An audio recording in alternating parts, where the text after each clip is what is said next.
For my personal project, I chose to replace our OpenGL core with a DX core of my own, based working off of what I had from last quarter in graphics programming.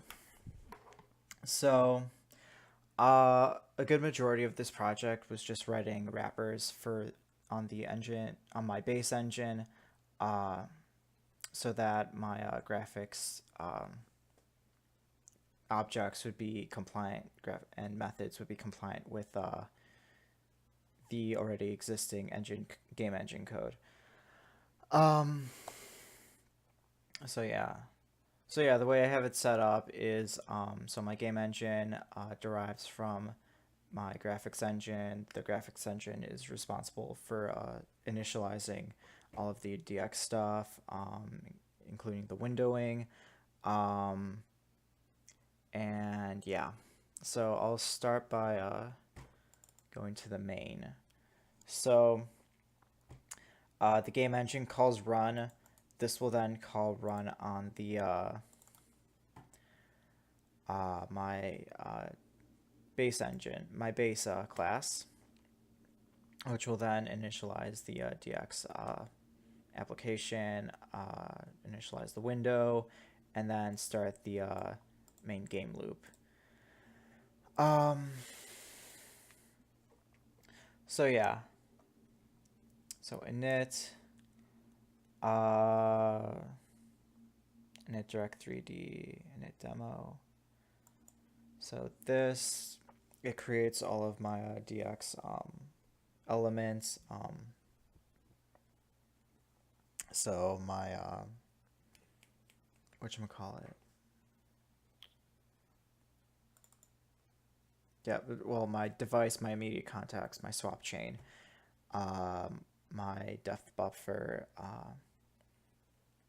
my render target, and then my two rasterizer states, and my blend state.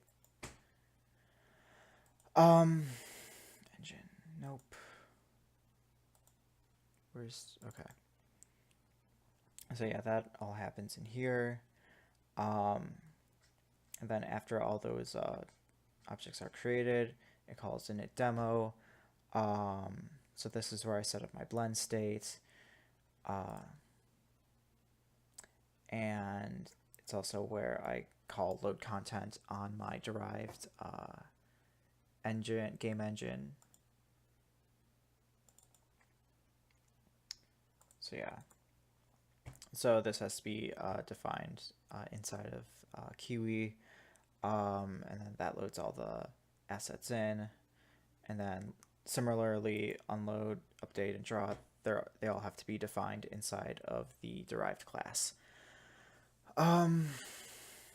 So yeah, and along with that, inside of my init,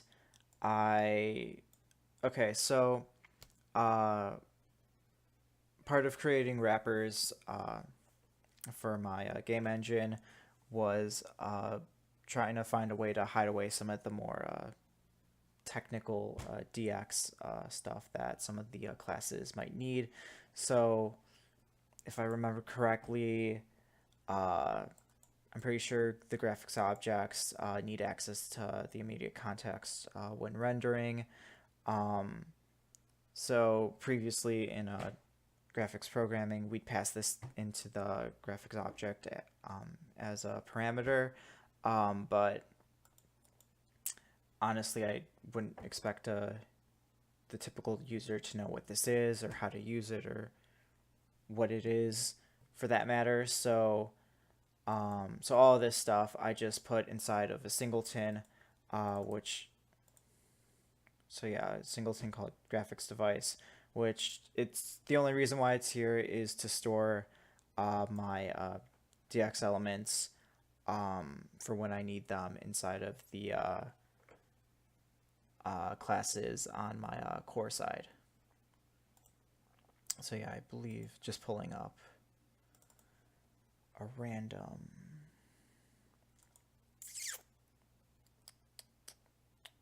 Do I do it here? Submodel. No. think I do it in the shaders.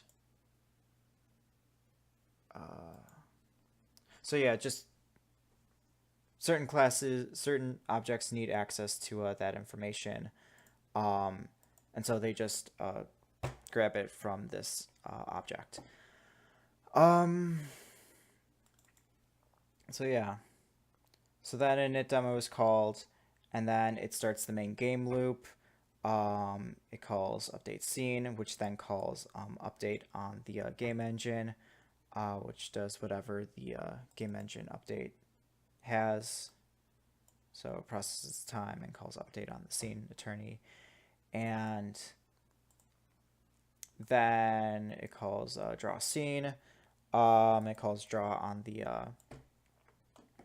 game engine, and then okay, so I'm gonna talk about my draw cycle in the next episode. So I'm gonna cut it short here and then just go into more detailed.